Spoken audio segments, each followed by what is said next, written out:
যেই দিন আপনি সিজদায় শান্তি পাওয়া শুরু করবেন, সেই দিন থেকে আপনার আর অন্য জায়গায় শান্তি খোঁজার দরকার হবে না।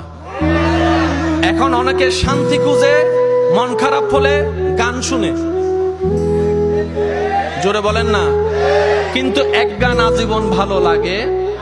অনেকে মুভি দেখে, এক মুভি বারবার দেখতে ভালো লাগে। অনেকে ফোনে কথা বলে, কিন্তু আবার 3-4 ঘন্টা কথা বলতে ভালো লাগে।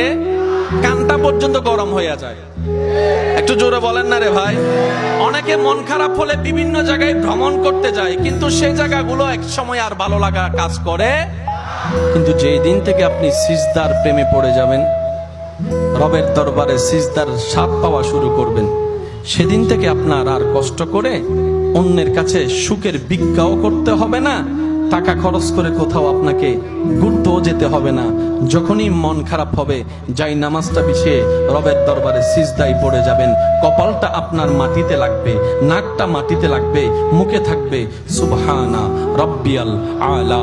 একটু আওয়াজ দিয়ে বলি সুবহানা রব্বিয়াল আলা। আপনি ফিসফিস করে রবের প্রশংসা করতে থাকবেন। সেই শান্তিদাতা রব আপনার ব্রেইনের মধ্যে, আপনার মনের মধ্যে শান্তি দেওয়া শুরু করবে, প্রশান্তি দেওয়া শুরু করবে, সুকুন দেওয়া শুরু করবে। সুবহানাল্লাহ, সুবহানাল্লাহ, সুবহানাল্লাহ।